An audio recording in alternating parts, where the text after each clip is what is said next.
MLG Atlanta is coming up this weekend from February 10th through the 12th. I personally will be casting there, so if you guys are interested, want to watch that tournament, feel free to tune in at any time during the weekend. I promise you, and I assure you, there are many different streams that you can tune in at, really, and there's a lot of stuff that goes along with that. But what is up, guys? Welcome back to yet again another video. I know Lennon hasn't made a video in a long time, and they're scarce.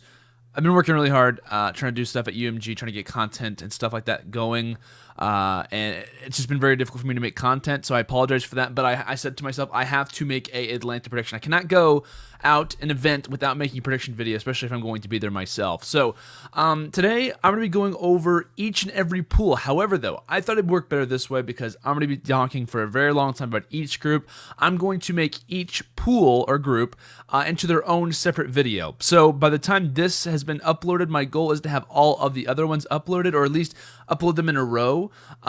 So Pool A will go up first, Pool B will go up second, Pool C, and then Pool D will follow after that. And then probably in Pool D, I will have my ending thoughts on who I think is going to win the entire tournament. So in this particular video, we're just going to be discussing Pool A by itself, and kind of just giving a little bit of an idea as to what my thoughts are on each team specifically, and the order in which I think each team will make it out of each, or which spot I think each team will get getting out of this group specifically. So I know that might sound a little bit confusing, but for me it's a lot easier, and plus I think it's a lot easier on everyone else to not have to watch a 50-minute video when they can just watch, 4 10-minute videos whenever they have a chance to do that. So hopefully that format will work for you guys. If you guys don't like that, if you do like that, feel free to let me know down that in the comments, and also let me your predictions down in the comments. I think it's great that we can kind of discuss this back and forth and kind of get our running ideas going here. So of course, Pool A, right? Pool A going to be consisting of Faze, Rise Nation, Infused, and E6.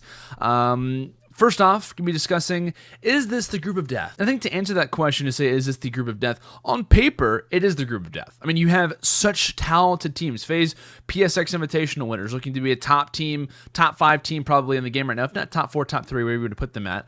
You have Rise Nation, MLG Vegas winners. You have Infused, a top 4 European team. You had Enigma 6. You came out of the open bracket, 3-0'd, 9-0'd their group after coming from the open bracket. It's never happened before. At least I don't think it's ever happened before. It's rarely ever happened, if ever happened before.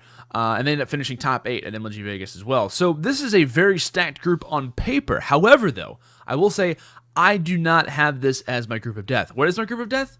You have to watch the other videos. I know that was such a bad thing to say, but oh well. But yeah, is this the group of death in my opinion? Not really. However, though, I think there is one matchup in particular that could totally change absolutely everything in this group. One particular matchup between two of these teams that to me decides absolutely everything. All right, so I'll talk about that in just a second. First off, we're going to go in order of which the teams are placed based on the seeding coming into the pool, which is going to be Faze. Faze has been looking very, very solid throughout this year. I really don't think that people realize how talented these guys have been looking. It seemed to me at the beginning of the game, everyone was like, wow, Faze is good. Faze is the best team coming into the PX Invitational. What do? They win that one. They beat Orbit in an insane, breakout hardpoint finish. They make a huge comeback, which is awesome. It was an awesome finish. And they kind of like died off a little bit. They go to, MLG Vegas. They end up finishing 3rd and whatnot, which is fine. They have a pretty terrible first MLG 2K performance. They end up finishing top 32, which is not at all where you want to be, not at all expected for them. So their year for Infinite Warfare, without question, was 30, 40, 50 times better than their performance in the beginning of Black Ops 3. I mean, they've literally won a tournament. Granted, it was not really a tournament. It was more of a showcase, but they still won that. However, though, I think that they, to me, are a top team that is still going to go unnoticed into this tournament. It would not surprise me whatsoever if not many people say they're going to win the tournament, just for a few reasons, because they kind of go under the radar a little bit. They haven't been streaming nearly as much. They haven't been streaming their 2Ks, like teams like LG, C9. They haven't been streaming their 2Ks either, which is a very, very smart strategy that I definitely warrant anyone who is the top team in the game to do. Granted, there's no more 2Ks now, as the day I'm recording this, coming up into MLG Atlanta. However, though, it's definitely a smart strategy to kind of be aware of that. There's nothing wrong with streaming team scrims here and there, but the teams who are kind of keeping that off the radar, you can kind of see they are heavy prepping. Like, they are making sure that nobody has any idea what they're going to do coming into this tournament because of how competitive that it is. So I discussed some of their placings. However, though, I discussed their first one because they have been the consistent team in these 2Ks. Listen to the stat line, right? After the 17th to 32nd placing, they finish in this order: first, second, second, third through fourth, and then second again. That is a fantastic 2K placements that they have had so far. Listen to that: 17th to 32nd, first, second, second, third through fourth, second. So out of basically excluding the first one, which I think, if anything, it's best to exclude the first one, because the game has changed completely since then. Meta has changed. Classic weapons have been banned since then. Rewind is, or not rewind, but the Synaptic has been taken out since then as well. You look at that: first, second, second, third through fourth, and second again. And granted, the pools kind of stay the same with seeding and how stuff goes at that, so they have similar matchups. You expect to see similar results. However, a consistent top 2 placement, if not third through fourth placement, is incredible for them. However, though, you have to take into consideration, I don't know why I said it like that, you have to take into consideration the fact of online play. They are at a team house, so that is totally, just be aware of that. I think it's definitely warranted to be aware of that. Faze just happens to be one of those teams who is in a team house, I believe in Texas, where they scrim constantly. They obviously play their 2Ks and whatnot, and host wars, they are a thing. They are a thing. As much as I would love to say that online Call of Duty isn't as bad as people like to make it out to be, it's pretty awful, to say the least. So, like I said, there's been so many matchups where people are like, it's so crazy. And this team 100-point clubs them in hardpoint, and then this team wins 6-1 in the S&D. Then the uplink is, like I said, the results at times are very, very difficult to read, especially if you're like an analyst point of view, just because it's like, online to land makes such a difference, and the way that MLG Vegas went, there's no consistent results to really go off of. So like I said, PSX, they ended up finishing first. MLG Vegas, they ended up finishing third, actually after losing to the winners of the tournament, Rise Nation. Matchup so far heading into this group that they've already faced off against, which I think is very interesting to kind of bring up. We talked about MLG Vegas, like I just said. They ended up losing to Rise Nation in winners semis, 3-1. And then obviously, since they ended up finishing off in third, they also have to lose to second place, and they ended up losing to C9 there as well. I think that might have been at Game 5, if I remember correctly. I think I was in the crowd for that, if I remember right. I'm not really sure. So they ended up losing to Rise Nation 3-1. They're obviously going to be in their group. That's a big matchup kind of coming into this one. As far as their MLG 2K performances, this to me has gone unnoticed, but I've been constantly keeping aware of it and constantly written down every time that I've seen this happen. Faze has a perfect matchup versus E6. E6 is such a fast-paced team, but the thing that people don't realize about Faze and how they can kind of counter what E6 does is that they also have fast players, right? They have Zuma, they have Attach, they have Enable, who's a pretty, roaming AR player. They also have Clayster, who's going to be kind of holding in the back. They have great communication as a team, but they still kind of play that ragtag, very close quarter matchup style. This team just works. Like, Advanced Warfare wasn't a fluke, right? It wasn't like, oh, they just had the right team, they had the right composition. There is a reason why they thrived in such a fast-paced game. Black Ops 3, not the same story. However, though, Infinite Warfare, they're having a great year so far. They're having a fantastic year. There were rumors in Black Ops 3, are they going to make a team change? Are they going to get rid of Enable? Are they going to get rid of Zuma? Is Clayster not fit to run the team? And I'm so glad that they ended up sticking together, not just because it worked out for them, but because of the chemistry that they have been building over how long? Almost probably coming up on 2 years. I think I saw Attached tweet out that him and Clayster, it just passed that they had been teaming for over 2 years now. And of course, they ended up coming over from the World Championship team back in AW under Denial, which that was also JCap and Replays. That team kind of splits apart, but those two come over to Faze alongside of Enable, of course, and then later Zuma. So, like I said, this team sticks together. Great decision for them. But now people have been noticing their performances in these 2Ks, right? They go up against E6 quite often, and quite often they destroy them. So listen to some of these as well, right?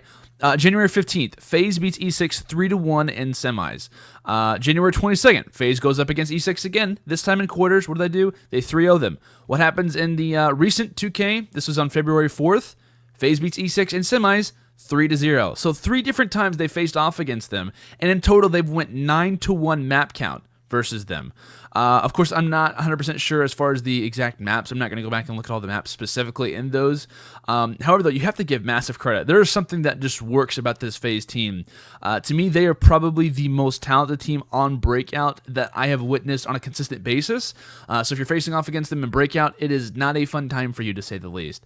They have, like I said, they have great firepower from Attach and Zuma. These guys are going to be lethal players roaming around the map. The team just works really well together. That's also a thing to kind of put together. Much like an envious backups 3-point, where you had two players who are incredibly aggressive, you have two players who are going to hang back. Faze kind of works out in a similar fashion to me, but they also have great communication, along with a probably kind of building himself up to be, and probably one of the best leaders / captains Call of Duty Esports has ever seen in Clayster. I know they've also recently been switching up a lot of their strategies, most likely the reason why they haven't been streaming as often. They end up switching up their payloads, I believe from Centurion and Active Camo, so now Clayster's kind of roaming around with the Active Camo enables now the Centurion player, which I think kind of works better for their overall strategy, because Clayster's kind of switched his payload a lot throughout the year. Started off on Claw, which is, a decent pick, but it's not really as useful because it's a weapon. It takes a lot longer to earn. Then kind of switched over to Overdrive, then kind of started using Centurion, and then now he's over to Active Camo enable, because it switches over in place of him to rock the Centurion, which people have obviously been developing that strategy for a while now. So you can obviously see things are turning. The reason why they're not streaming is apparent, because they're working on strategies coming into Atlanta. They know they have a very difficult pool, which I'll kind of break down those matchups in a little bit. Last thing I'm going to talk about with Faze before I move on to the next team.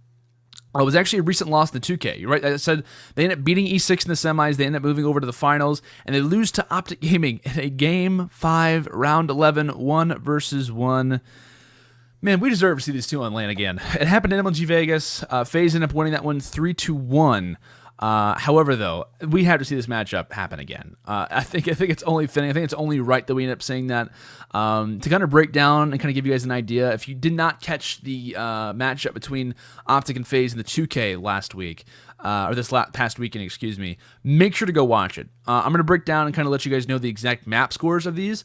Optic versus Faze in the grand finals of the 2K. It went hardpoint breakout 250-106, a near 100-point club for Faze. That is Optic's worst hardpoint map. Faze's best. You expect that to happen. Maybe not that dominant in a fashion, but it obviously happens. S&D on throwback.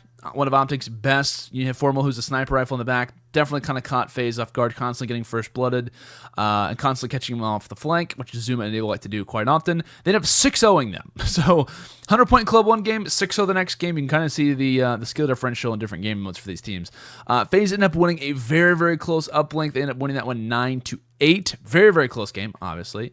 And then the hardpoint scorch came down to a 1-point game, guys. A 1-point game, where Optic narrowly was able to hold the line and ended up forcing the Game 5, which was incredible. It was an incredible match. Like I said, you've got to go back and watch this, because it went from complete blowouts in both games to a very close matchup in the uplink, and then the hardpoint, which is a little bit closer on Scorch, and the S&D, which came down, I believe, to retaliation.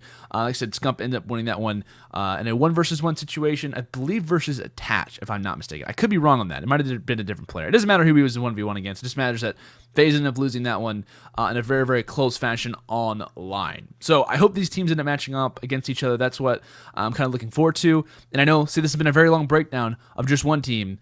So that's kind of how Faze is looking coming into this particular pool. Next team we're going to be talking about is going to be Rise Nation, the defending MLG Vegas champs, where they steamrolled a lot of teams that not a lot of people were expecting, right? I mean, this team just came out incredibly strong. Only loss was to Enigma 6, which is actually in group play. They didn't even actually come out of first in their group. They ended up coming at 2-1, losing to E6, who 3-0, 9-0'd their pool. Faze was obviously the MVP of this tournament, had an incredible performance. And one thing that I think we have to credit the Rise Nation side for, and a lot of people were saying that this is shouldn't have happened that way, that it wasn't deserving, was that they knew about the OSA strat coming into this tournament. Not a whole lot of people knew how talented or how good the OSA was on LAN coming into this. Teams like Faze, teams like Rise Nation, teams like E6, funny enough, all of them in their pool, those teams all knew about the OSA strategy kind of coming into this. At least they were well adapted to that already. They realized how good it was. They realized 3 OSAs was the meta as far as LAN play is considered. And they just ran through a lot of teams. And like I said, when Facento, who is statistically known as an objective player or a support-minded player throughout Black Ops 3, comes in and has the highest KD, one of the highest KDs, I think, right behind Slacked, and he ends up destroying that way, he without question was the main factor for this team. However, though, Rise Nation, much like E6, also gets affected by the OSA ban, or the classic weapon ban, because that was their bread and butter. That was their main major weapon coming into this tournament, and now they don't have that anymore, right? They don't have their, cream of the crop anymore. They don't have Facento's major weapon to kind of move forward with. And I think the reason why they saw a whole lot of success was because of Facento's slang. So now that he doesn't have that major weapon, how does he adapt to that? Which I'm very curious to see. Some of the matchups they're going to have that they've already faced off against in their teams, I already talked about this, like I said earlier. They ended up beating Faze 3-1 at MLG Vegas. And kind of how that series ended up going was that they actually ended up 100-point clubbing Faze on Scorch, which is very surprising to see. Faze is a pretty decent team when it comes down to Scorched. And this is, you got to keep in mind, this is when the OSAs were still in place. So the OSA meta, without question, played a factor. Probably had at least 6 or 7 OSAs in the map during that game. And then the S&D went Faze. I think they ended up winning the throwback S&D. I forget how it went, but I think they ended up winning like 6-3, if I remember correct. They ended up just kind of getting rounds back to back to back to back. And they ended up winning that one. Rise Nation ends up winning a very, very close Frost uplink game. I think that was like 1-0. Like, it was pretty insane how it ended up going as far as like the consistency. And normally that was not what Rise was a specialty at. They were special at winning dominant uplink games, and then they were also very reliant on their S&D game. And so now you see them come up against one of the best teams, the best team in Hardpoint, coming from Black Ops 3, now over to Infinite Warfare, and now they're destroying a team on Hardpoint, and yet they're getting 6-0 in S&D. That just goes to show what a difference adding Looney to this team does. You also have to take into consideration the loss of their S&D, but they're also adapting to their hardpoint game now, which is very, very important for the current meta of teams to kind of realize. You can't really, there's not many teams you're going to be able to get away with winning one respawn and then winning the S&Ds. Granted, it's there. It's going to happen occasionally. Teams are going to rise. They're going to have, no pun intended, they're going to have instances where they can have good placings. But as a consistently solid team and elevate, Rise Nation, Team Revenge, whatever you want to call these guys, the core group of these guys have made a name on being that S&D one respawn winning team. And you can see where they've had great placements, but they've never won a major tournament besides MLG Vegas, right? Taking out MLG Vegas because that's when Looney was added to the team. You see what happens whenever a team who is used to winning S&Ds and one respawn, they get very close, right? AW, runners-up at COD XP. They'll take that every day of the week, obviously. A consistent... I think they only placed outside of top 4 once during Black Ops 3. Of course, that was with Nagafen in place of Looney. But you can see at times where a team can do that particular strategy. They don't have to be the best in Hardpoint, but you don't win a tournament. You just get high placements. And I think they were so tired of getting that high placement. Adding Looney to this team obviously provides a much better slang presence. The communication improves. Their S&D gets a little bit worse. But I think they're willing to take that trade-off, in fact, of having a great teammate in Looney, who's a very solid competitor who wants to win, very motivated guy, and also improves probably a little bit more of their game types than decreases some of their game types. So, as far as their 2K placings are going, they've not had a good performance whatsoever in these. 9th through 16th, 5th through 8th, 17th through 32nd, 17th through 32nd, and then 9 through 16. They've lost to LG 3-0. They lost to Fury Game 5. They lost to, I think, In Control or INC in Game 5. They lost to the original Gosu Crew Game 5. They lost to TK, the most recent 2K, 3-1. And I think they ended up kind of going a little bit of a run, the old TK, or not the old TK, but on this past 2K tournament, TK had like a nice run. So you can't really give them too much discredit for that. However, though, you're losing against these guys, right? You're losing against Fury, you're losing against In Control. You guys just won MLG Vegas. And I also took note that in the 2 out of the 3 Game 5s that they lost, both of those Game 5s were actually on Scorch. And keeping in mind, I think that those 2 were with the bomb being planted. Basically, I don't know how to explain it exactly, but the B site over on Drill, whenever they lost these 2 Game 5s on Scorch, I believe was whenever it was at the same spot it was at MLG Vegas, which is basically kind of off in that corner. Basically, the bomb planter just kind of huddles around there, kind of gets in the corner and gets the bomb down. Obviously, A's never been adjusted for some ungodly reason, but I believe that's how it was set up. So I don't know if they've lost a Game 5 on the current setup of Scorch, as far as S&D is considered, as far as the bomb placement is. So I know that I've counted out Rise Nation. I've kind of given them credit. I've given them discredit here and there. But they've never really been known as a good online team. I know they've gotten like a few top placements in ESL. Those 25Ks back in Black Ops 3, I think they ended up finishing like top 4 in 2 of those. They're a very solid team, right? They're a very solid team when it comes down to LAN. But I have learned after many years of looking at this core group of players, You just can't count them out. You really can't. You really cannot count this team out. Online to LAN, I would normally say any other team, it makes a difference. For these guys, it doesn't. It just doesn't make sense, right? And like I said, Looney has shown a major strength. I think he's kind of consistently shown and said, you know what, this is a guy who needs to stay on this team. It was a good decision for them to make. Like I said, they've shown major strengths in adapting to the slaying role.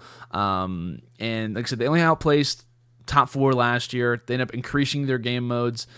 This year, I think they're going to be in a great spot, most likely, to advance, I think, in this pool. I think they're looking to be a very solid team when it comes down to Atlanta in general. And, of course, they're the MLG Vegas winners. It was a kind of a sporadic tournament. A lot of stuff happened, but they won for a reason. No other team got there. It wasn't that, one team was treated unfairly than another or anything like that.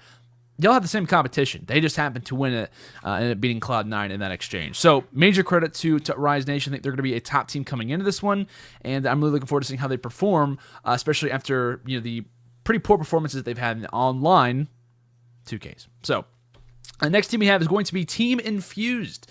The boys from Europe, one of the many teams from Europe who are going to be competing at MLG Atlanta, are going to be obviously in Group A. MLG Vegas, they were actually there, for those who didn't know. A few teams ended up going through the open bracket at MLG Vegas, which obviously, I feel bad for them. They shouldn't have had to do that. But it was a regional tournament, so it kind of trades off, I guess. They ended up finishing top 16 at that tournament. Like I said, they go through open bracket. Wasn't great. I think they ended up losing to Elevate EU in winners. I think they ended up getting locked out by EG in Game 5. And the reason why I laugh is actually because I was roaming around. I was trying to get an idea as to what the scores were looking at. I think I was actually trying to see if EG was going to make it through open bracket at the time. And I actually saw Marky B, and he was like, "Hey, what's up, man?" I was like, "Hey, what's up, man? How you doing?" And he was like, "I just lost to EG Game 5. We just got knocked out." And he just walked off. And I was like, "Oh God, I feel so awful for Marky B," because I know what he's been going through this year. I know the additions that he has obviously gotten after losing Urban and Zero. It's hard for a team who was teamed for a good year and a half, which was the old Infused lineup. They were together for a year and a half, and then coming into Infinite Warfare, they obviously split up. They weren't happy with being that top 3, top 4, top 5, wherever you really want to put them at team. I would probably say top 3. I'd say top 3 is definitely warranted for them. Throughout the year of Black Ops 3, but obviously they weren't happy with that. Urban and Zero go over to Orbit, which they lose. They're major slayers. They lose without question, their slaying power is now gone, right? Marky B and PD, they're great players, but that's not what they're known for. They're not known for just outwardly slaying their opponent. That's what those guys were there for. So that they leave and obviously join over with Raiden and Joe coming from Splice. That obviously forms a major power squad. In my opinion, the best team in Europe right now, not even taking Gfinity London into consideration. I was calling them that whenever they immediately formed, as well as Splice did. But they gained Nolson and Moose. And a lot of people probably have heard of Moose before. You're maybe not super familiar with Nolson. Nolson came from basically a year with the XL and Hyper Games roster. They were known as a online team throughout the entire year. Didn't really have great performances when it came down to LAN. Had some good matchups here and there. They'd have some good moments, but really when it came down to it, they just absolutely got wrecked when it came down to facing off against Splice. When they would beat these teams online and just destroy them. And then when it come down to LAN, these guys are like, "Hey, you guys aren't even showing up. What's the deal here?" But his team ends up splitting apart coming into Infinite Warfare. Nolson's team does. I think Brain ends up going over to a roster which I think recently was known under the name of Imperial. Quicker actually is going to be at this tournament as well. He finds his way over on 3G, and then Zed, basically the star of this team, the previous team with Nolson, ended up joining alongside of Reedy over on Elevate EU. So his team kind of splits apart. He isn't really sure what to do. He basically loses kind of his star player, loses his run with the team he's been competing with for all of one title, and then now he's forced to kind of come over to Team Infused to kind of team up with a team who also lost some of their star players. Now, the reason why I say this guy last to talk about for Infused, there's a reason for this. Because my man Moose, the mighty Moose, he at times has shown to be an incredible player. Now, I'm going to read you guys a few stats that he had from Gfinity London, where I believe Infused ended up placing, I forget what place, I think they had a top 4, top 5 placing at Gfinity, I'm pretty sure. Either way, though, Moose had an incredible performance, and I was very surprised by this. First off, I was very surprised by Moose's performance at Gfinity London. He comes from a year of being on Epsilon. His team ends up splitting up, going into Infinite Warfare. He said Reedy goes over to Elevate EU. Sunny B and Scraps go over to team with Tommy, and then Scraps' twin brother, Wiskin, over on Fnatic. But Moose's stats at Gfinity proved to me that this guy has the potential to be one of the best slayers in Europe. And it was not a fluke, right? I mean, this is a all-European tournament, was Gfinity London. All of them matched up against each other, and Moose was insane. Let me read some of these stats, right? I know you guys keep saying, well, what's the big deal? Okay, Moose is great, but what did he do with this tournament? Let me read you some of these stats, right? Hardpoint KD, 1.47. S&D KD, it only gets better. S&D KD, 1.58. Uplink, 1.27, which equals out to a 1.4 overall KD. A 1.4. Now, granted, these are versus European teams. However, though, there are some teams that they were facing off against, Fnatic being one of them, who's going to be at this tournament, who was in their group, who they just ran through. They just ran through everyone. I think they ended up going 3-0, 9-0 in their pool. But I think they ended up losing to Orbit Game 5 in winners. I think they ended up losing to Splice 3-0 in losers. Which means that, they lost to the teams who were in the grand finals. So you can't really discredit them too much. Had they faced off against Elevate, I still think they probably would have lost that. However, I think they are a defined top 4 team when it comes down to Europe. However, though, this pool is going to be a difficult one for them, to say the least. As far as matchups are considered, from what I've been able to spectate from the side of Infused, I've been able to watch some of their scrims. I actually casted over some of their scrims for a French network when they played against Supremacy in some scrims. Basically, how it went was that Infused Online was getting destroyed by Supremacy, which Supremacy is known as being a very talented online team. They're from France. They're very, you can kind of get an idea there. But they were destroying them in the uplinks. They made them look like absolute rookies, and they probably are, but rookies when it came down to the game type of uplink, which just goes to show the communication, the veteranship is there. Marky B is a defined, probably one of the best leaders, one of the best captains in all of European Call of Duty history. Gfinity London, great. Totally take that in consideration. Totally would take those stats and run with them. However, the teams that you're going to be facing off against are at a much higher level than those teams were. And I think there was a Decerto article that was posted recently with Marky B, and basically the article was titled, Marky B isn't bothered by having a difficult group, which I look at that at both ways, right? I like Marky B a lot. I'm not taking anything away from him. I love Marky B. Marky B is a great guy. However, when it says isn't bothered by having a difficult group, what I'm immediately reading that as is I'm not having a difficult group, which means I don't mind having a high-level competition. I don't mind facing off against the best teams in the game, which I totally take that as a confidence thing from the side of Infused. I totally understand that, and I, without question, respect him for having that mentality coming into this tournament. However, I want them to also be aware of some of the teams they're going to be facing off against, right? You have some very, very fast-paced teams in this group, E6 to be one. I think, to me, one major, kind of breaking down this group in general, now that we've talked about just about everyone except for E6, one major matchup for them is going to be against Enigma 6, because they play differently. They just play a different game than everyone else. So as I kind of translate over to Enigma 6, I think Infused has a good chance in this pool. However, I am curious to see how they play. I think Moose has to have a star performance. I think he has to be at the same level as he was at Gfinity. He's not going to have the same KDs at Gfinity that he's going to have at Atlanta. However, they have to all be on the same level. They have to have PD playing well. They have to have Marky B leading and doing well when it comes down to the respawns. They have to have Nolson having a shining performance here and there as well. So they cannot slack. This has to be some of their best. They all have to be on. They all have to be on their highest level if they want to make it out of this group, because it's not going to be easy, to say the least. So now we made it to our last team of Group A, which is going to be Enigma 6. Of course, this team returns this year. MLG Vegas was their first, at least General and a few others, was his first major since MLG World Finals back in Advanced Warfare. Just for the fact that they weren't all under, or they were all under the age of 18, at least most of them were. The original team, basically meaning the old Onslaught lineup, which later turned into Enigma 6. Exhib is the only player not returning from that old lineup. And the only reason why is because he's still actually under the age of 18, and they end up gaining Proto, who is a very top AM, later turned into semi-pro throughout AW and Black Ops 3. They ended up having an incredible performance at MLG Vegas, right? Top 8. That doesn't go to show what they did at this tournament.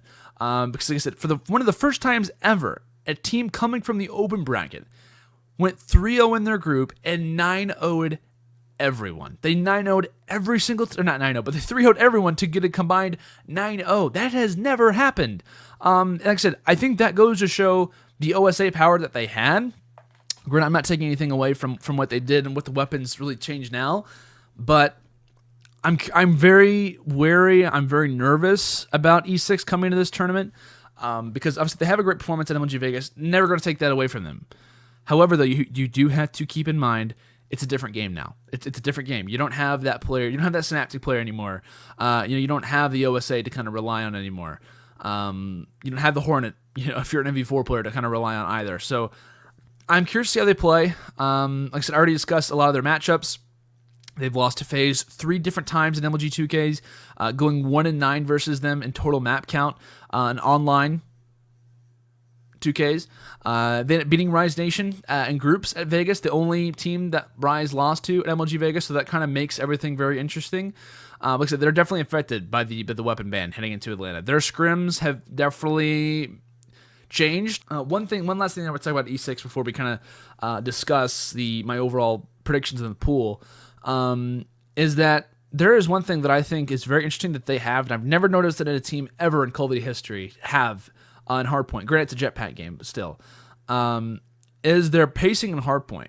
Now, there was one matchup in particular. I don't know who it was against. It was a throwback Hardpoint at MLG Vegas. I was so zoned in to what they were doing on the map that I forgot what was going on. I forgot who they were playing against, where I was at, who I was with, whatever. They basically put me in a trance. I was like, and focused in on what they were doing. And what E6 did was that their pacing in a hardpoint was just different. And what I mean by pacing in a hardpoint is that their level of pace, meaning that their level of challenging things, running at enemies, forcing out spawns, doing stuff like that, they can change their pacing from going from a super fast team to a very slow-paced, stay in the same area team in a matter of a second. I don't know how they do it. I don't know how it works. But there was, in Throwback Hardpoint, the one that I was watching, it was Statue Hill, basically back bowling for those who don't know. And there was a moment where they completely rushed over the hill. They got a nice pinch coming in from field, and I think through bowling at the same time. They got a really good split spawn. They ended up pinching that one out. And I noticed that they were kind of forcing out a little bit too much. And then on just like a split second, they realized that they are coming to us now. Like, we are in the power position. Let's play this guerrilla type warfare where we stay in the back, hold these head glitches, hold these angles, only jiggle peek occasionally. And it was like they realized that, and they just played out of their minds. Like, it was just like one thing connected to another. It was like the fast paced, and then the slowing down completely caught the enemy off guard. And the reason why they were so good with the OSA, and the reason why they were so fast paced, was that teams were not used to facing off against a team that was that quick. They'd faced it off against TGC. They faced off against the old Gosu crew with Drama, with excluding Silly, right? They faced off against that team. That was a very fast-paced team. E6, though, is like in their own area. It was like their own section is where E6 was as far as a speed is considered, because of how insane those guys could flip on a dime with their pacing. Because they would catch you off guard in the beginning of a game, because you would realize and say, these guys are playing way fast paced. Like, even in any sport that you play in, when you play against a team who plays at a different pace than you, whether they like to fast break for basketball point, or they like to play really, really quick, whatever, you kind of adapt to that style. You have to adapt to what they're doing. So once they would get you kind of adapted to their style in the middle of a hardpoint game, they would change it, and then they would find you getting way too over aggressive and then make you pay for it. So it was almost like you were over adapting to what they were trying to do. And once they realized that you were out of your comfort zone, that's when they completely flipped it on a dime and kind of caught you off guard. It's basically how they submit you when it comes down to a hardpoint game. As far as my predictions on this group is considered, I think that they beat Infused. I'm not sure how the order is going to go. I'm not sure what order teams play in, but hopefully it's going to go this way. I think E6 beats Infused. I'll say this way. I think Infused gets last in this group, besides the open bracket team. I don't know who's going to be in what place or whatsoever. I think Faze has a great matchup versus Infused. I think Rise Nation has a great matchup versus Infused. Depending on what happens with E6 and Infused, to me decides, or kind of helps decide my major matchup. I think if E6 beats Infused, that's huge for a number of different reasons. Why? Because that means that statistically everyone should be 1-0 versus Infused. I like Infused a lot. I just don't think they can kind of contain or keep up with the level that is this pool currently. FaZe is a great matchup versus E6. They should beat them fairly easily, at least based on online play. If they get a good map, if they get a breakout hardpoint, rest in peace E6, right? So the major matchup for me is everyone beats Infused, if everything's a level playing field. The matchup between Rise Nation and E6 is massive. E6 is not at the same level that they were at MLG Vegas, at least based on online scrims. So that 3-0 changes itself, right? The 3-0 that E6 wins versus Rise Nation in group play is different. It's different. I actually casted over that game, and Rise Nation could not hold anything versus them. Like, they were just getting outplayed. They didn't know what was going on. They were just getting absolutely messed up. I think after that game, they kind of realized the 3-0 Sameta on land, so I think E6 is one of the first teams to kind of adapt to that. Then Rise Nation kind of piggybacked off of that and then kind of moved forward with it throughout the rest of the tournament. I think E6 gets third in this group. I think Infused gets fourth. I think Rise Nation and Faze come out of it in first and second, Faze being first and Rise Nation being second. I think that's how it's going to kind of go. And if you are curious really quick, I will let you guys know this. If you are wondering, every team who is in pool play doesn't get knocked out. So basically 1 and 2 get placed in the winners. The third seed, third place team in each pool gets placed in bracket losers round 3. Fourth place team gets placed in losers round 2. And fifth place gets put in losers round 1. So basically you just kind of get placed farther down or earlier down the line, depending on how early you get knocked out. So that is my personal predictions for Group A. I know it's been a very long video. Thank God I made it into one by itself. But feel free to let me know down your guys' thoughts down in the comments below. Faze, Rise Nation, Infused, E6. What open bracket team do you think can maybe make it through? What order do you have it? Do you think Team EU can make it through? I would love to see them do it. I just don't think it's going to happen. I think the level of firepower is going to be completely different. It's going to catch them off guard when they face off against such dominant slaying teams like Faze and Rise Nation, and then a very unpredictable, fast-paced team like E6 is. So, guys, thank you so much for watching this video. Group B, C, and D to come soon. I promise. See you guys all later. Have a fantastic day. Until next time, peace.